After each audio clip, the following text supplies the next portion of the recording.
Plaster of Paris.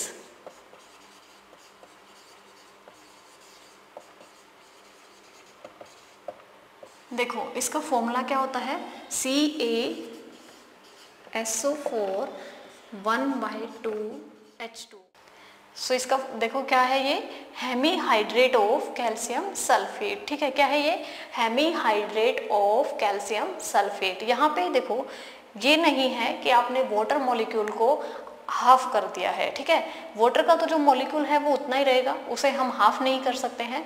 यहाँ पे ऐसा लिखने के पीछे क्या रीजन है कि CaSO4 कैल्शियम सल्फेट के 2 मॉलिक्यूल्स मिलके क्या कर रहे हैं, 1 वाटर मॉलिक्यूल को कैरी करते हैं। ठीक है, यहाँ पे मतलब हम इसे कैसे लिख सकते हैं, CaSO4 होल ट्वाइस और 1 मॉलिक्यूल ऑफ वाटर। ओके, हम इस तरीके से इसे लिख सकते हैं या फिर इस तरीके से। ठीक है, सो इसका मतलब क्या है यहाँ पे कि कैल्शियम सल्फेट के 2 मॉलिक्यूल्स मिलके 1 वाटर मॉलिक्यूल को कैरी करते हैं। ठीक है, ये नहीं है कि हमने वाटर मॉलिक्यूल को हाफ कर दिया है। वाटर का मॉलिक्यूल तो हमेशा जितना रहेगा, क्योंकि हाफ मॉलिक्यूल कभी भी या हाफ एटम कभी भी पार्टिसिपेट नहीं करता है बॉन्डिंग में या रिएक्शन में। ओके, हमेशा कंप्लीट मॉलिक्यूल या कंप्लीट एटम ही पार्टिसिपेट करता है। ठीक है, सो नेक्स्ट है कि जो ये प्लास्टर ऑफ पेरिस है ये बनाया जाता है किससे, CaSO4 2H2O से। ठीक है, जिसका नाम है जिप्सम। सो हम इसे किससे बनाते हैं, जिप्सम से। एंड जिप्सम जो है वो मोस्टली पाई जाती है पेरिस के अंदर। ओके, सो पेरिस के अंदर पाई जाती है, इसलिए इसका नाम पड़ा है प्लास्टर ऑफ पेरिस। ठीक है, नाउ जब हम जिप्सम को हीट करते हैं, ठीक है, हीट करते हैं कितने डिग्री पे, 100 डिग्री सेल्सियस पे, तो हमारे पास बनता है calcium sulphate hemihydrate. Okay, plaster of Paris बनता है, शॉर्ट नेम इज POP। ठीक है, सो प्लास्टर ऑफ पेरिस कब बनता है, जब हम जिप्सम को हीट करते हैं 100 डिग्री सेल्सियस पे। ठीक है, बाय हीटिंग किसको, जिप्सम को।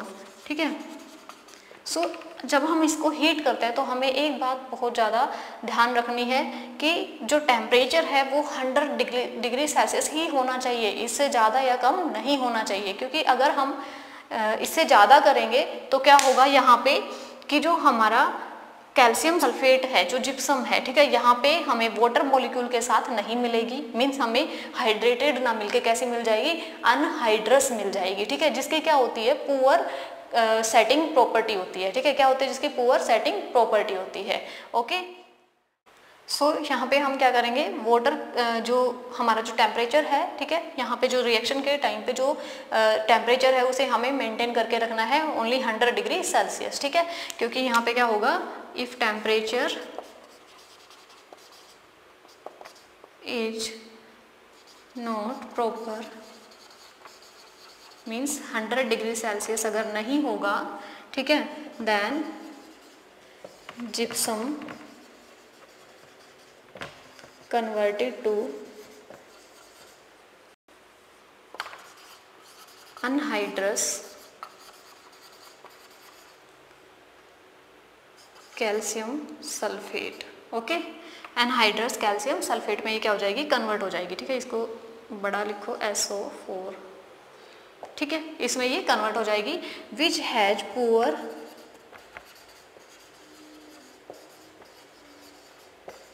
सेटिंग प्रॉपर्टी, मीन्स वो इजीली सेट नहीं होगा अब। ठीक है, और हमें क्या चाहिए, जो प्लास्टर ऑफ पेरिस है उसका मेन काम क्या होता है, उसकी जो प्रॉपर्टी है वो यही है कि वो जब हम उसको वाटर के साथ मिक्स करते हैं तो वो बहुत जल्दी क्या हो जाता है, सेट हो जाता है, हार्ड मास बन जाता है। ठीक है, हार्ड पोरस मास बन जाता है। और इसकी जो प्रॉपर्टी है वो क्या क्या है, नाउ प्लास्टर ऑफ पेरिस की प्रॉपर्टी क्या है, कलर कैसा होता है, वाइट, एंड कोई ओडोर नहीं होती है, कोई गंध नहीं होती है। ठीक है, नो ओडोर या फिर ओडोर लेस लिख सकते हो आप। ठीक है, नाउ सेकंड क्या है कि जो इसकी सेटिंग प्रॉपर्टी होती है, ठीक है, या फिर इसकी जो हार्डनेस होती है। ठीक है, it has setting property, means जब हम इसे मिक्स करते हैं वाटर के साथ, ठीक है, when we mix it with water,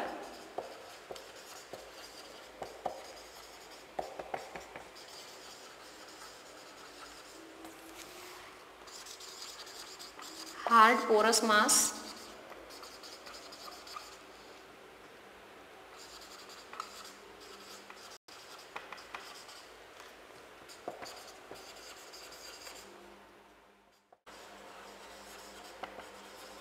ceiling purposes. Okay, इसी की वजह से मतलब ये जो है इसकी सेटिंग प्रॉपर्टी होती है, ठीक है। बहुत जल्दी ये इवन 10 मिनट्स के अंदर क्या हो जाता है, सेट हो जाता है, ठीक है, हार्ड हो जाता है। क्लियर है ना। अब हम प्लास्टर ऑफ पेरिस में क्या करते हैं, वाटर ऐड करते हैं, ठीक है। तो क्या होता है उस टाइम पे बहुत ज़्यादा हीट इवॉल्व होती है, ठीक है। मतलब कैसी है वो, एक्जोथर्मिक रिएक्शन है, ठीक है। सो उस टाइम पे क्या होता है कि कुछ एक्सपेंशन होता है, ठीक है, वॉल्यूम में। मान लो हमने जितना प्लास्टर ऑफ पेरिस लिया था उसके अंदर मैंने क्या किया, वाटर ऐड कर दिया है, ठीक है। तो वहाँ पे क्या हो गया, सेटिंग हो गई उसकी, ठीक है। मतलब बहुत ही स्ट्रॉन्ग जो है वो सेट हो जाता है, हार्ड मास बन जाता है एंड वहाँ पे कुछ एक्सपेंशन हो जाता है वॉल्यूम में, ठीक है। सो क्योंकि जिस भी मोल्ड के अंदर, जिस भी ढांचे के अंदर हम उसे फिल करते हैं वो क्या हो जाता है, कंप्लीटली फिल हो जाता है और उसमें एक इम्प्रेशन हमें दिखाई देता है, ठीक है। सो यहाँ पे क्या है कि जब हम इसकी रिएक्शन करा रहे हैं वाटर के साथ, तो यहाँ पे हमें क्या मिलता है, जब हमने वाटर के साथ इसकी रिएक्शन कराई है, ठीक है, तो यहाँ पे क्या हो गया, हमें मिल गया जिप्सम वापस से, ठीक है। ओके, क्या मिल गया हमें, यहाँ पे जिप्सम मिल जाता है, ठीक है। सो पीओपी से हमें क्या मिल गया,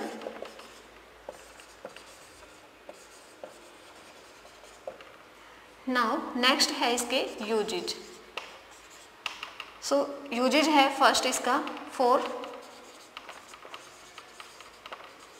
सीलिंग एयर गैप्स को फिल करने में यूज होता है, ठीक है। Now second for making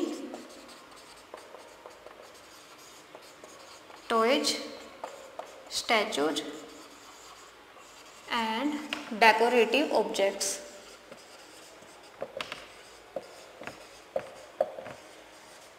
okay, decorative objects बनाने के लिए या स्टैचू, मूर्तियां बनाने के लिए भी इसका यूज होता है, ठीक है।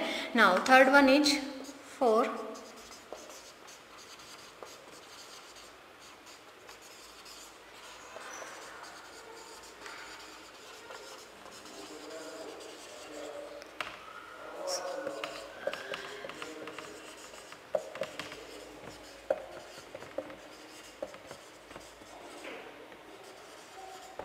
देखो जो फ्रैक्चर होता है, मेन इसका यूज बहुत इंपॉर्टेंट यूज है कि यहाँ पे जब फ्रैक्चर हो जाता है, ठीक है, कोई बोन, कोई हड्डी टूट जाती है तो वहाँ पे उसको प्लास्टर करके हम उसकी हेल्प से उसको वापस से जोड़ सकते हैं, ठीक है। क्योंकि ये क्या होता है, बहुत हार्ड होता है, ठीक है। और अगर मान लो हाथ की कोई जो है बोन टूट गई है, हमने वहाँ पे क्या कर दिया, प्लास्टर कर दिया, तो अब हम अपने हाथ को बिल्कुल हिला नहीं पाएंगे, और हिला नहीं पाएंगे तो ये 10 to 15 डेज या फिर 7 to 10 डेज में क्या हो जाता है, बिल्कुल सेट हो जाता है, ठीक है। और हमारा जो बोन है उसका जो ज्वाइंट है वो वापस से क्या हो जाता है, फिक्स हो जाता है, ठीक है, ठीक हो जाता है। तो इसका ये क्या है, बहुत ही इंपॉर्टेंट यूज है, ठीक है।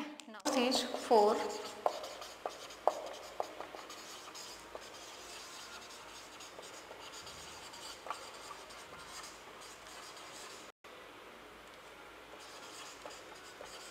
ओके, जो ब्लैक बोर्ड के जो चॉक्स होते हैं उनको बनाने के लिए भी हम किसका यूज करते हैं, पीओपी का, ठीक है। सो आई होप आपको पसंद आया होगा।